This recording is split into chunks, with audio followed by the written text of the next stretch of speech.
Shalom, shalom, shalom. Bienvenue à notre émission à Subrunaïsou. Moi, c'est le pasteur. Bienvenue, Matenda Kibangala. Je salue toutes celles et tous ceux qui suivent régulièrement notre émission à Subrunaïsou et vous souhaite de très bonnes conditions d'écoute à Subrunaïsou qui signifie dans l'une ou l'autre langue nationale le matin avec Jésus. Bien-aimé ce matin, notre thème c'est du type de point. Chaque fois que Dieu te bénit, fais quelque chose pour lui. Je répète, chaque fois que Dieu te bénit, fais quelque chose pour lui. Bien-aimé, la plupart des fois quand nous cherchons des bénédictions, nous prions matin, midi, soir. Nous prions toute la nuit durant. Mais malheureusement, quand nous sommes bénis, nous oublions ce qu'on a fait comme vœu auprès du Seigneur, ce qu'on a dit de faire au Seigneur. Raison pour laquelle ce matin, bien-aimé, je vais tout simplement vous rappeler que quand vous priez, vous demandez quelque chose auprès du Seigneur, il vous l'accorde. N'oubliez jamais de faire quelque chose pour lui. Nous allons utiliser cet effet, bien-aimé.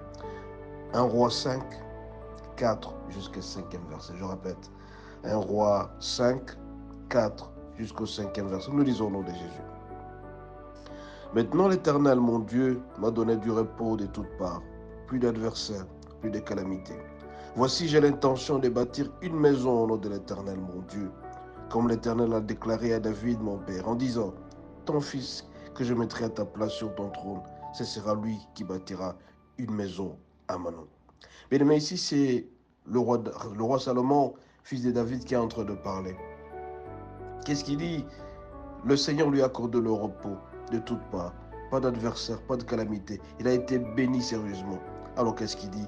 Je ferai, j'ai l'intention de bâtir une maison au nom de l'Éternel. Alors il a senti qu'il a été béni. Il a senti que Dieu lui a accordé la paix. Il a senti que Dieu a effacé complètement ses adversaires. Pas de calamité, mais il a décidé de pouvoir construire une maison pour l'Éternel. Voilà pas une très bonne intention que le fils du roi David, le roi Salomon, a décidé. Parce que tout simplement, il a senti que Dieu l'a épargné de beaucoup de choses. Il a épargné de beaucoup d'adversaires.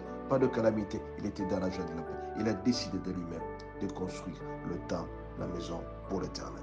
Toi aussi, mon bien-aimé, chaque fois que tu es béni, chaque fois que tu as beaucoup de moyens, tu as la paix, et ton mariage prospère, tes affaires prospèrent, ton travail avance de l'avant.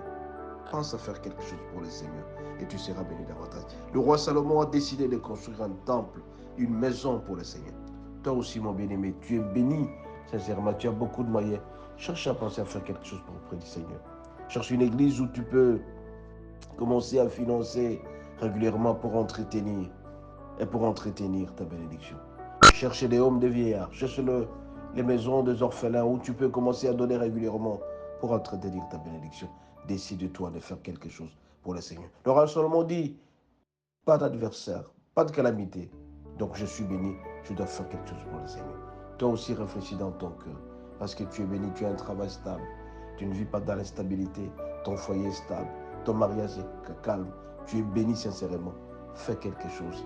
Va acheter des chaises à l'église, va acheter des micros à l'église, finance l'église. Décide-toi de donner ta dîme régulièrement, tes actions de grâce. Et tu seras un homme heureux, une femme heureuse. Parce que tout simplement, tu as décidé de faire quelque chose auprès du Seigneur. Parce qu'en retour, le Seigneur t'a béni. Tu es béni, mon bien-aimé. Fais quelque chose de bien et tu ne seras jamais déçu. Alors à ce moment-là, tu pourras faire longtemps dans ta bénédiction. À ce moment-là, tu fuiras l'instabilité. Tu ne seras pas dépendant. Beaucoup de gens dépendront de toi parce que tout simplement, tu as décidé de faire ce que le Seigneur t'a demandé de faire.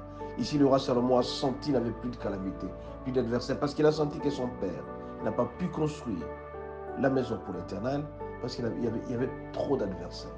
Toi, tu n'as pas d'adversaire. Toi, tu es béni. Fais quelque chose pour le Seigneur. Tu ne seras jamais déçu. Bien au contraire, tu seras béni davantage et tu verras que tout ce que tu vas toucher va être la foi. Je viens te dire, mon bien-aimé, tu es béni. Fais quelque chose pour le Seigneur. Ta bénédiction sera entretenue tant que tu seras toujours attaché au Seigneur. Garde la prière. Garde aussi, mon bien-aimé, ce que tu peux faire pour l'Église. Fais un vœu au Seigneur et tu verras que tu seras béni davantage, mon bien-aimé. Ce matin, je viens te dire que ta bénédiction est attachée à ce que tu feras pour le Seigneur. Soyez bénis et à la prochaine.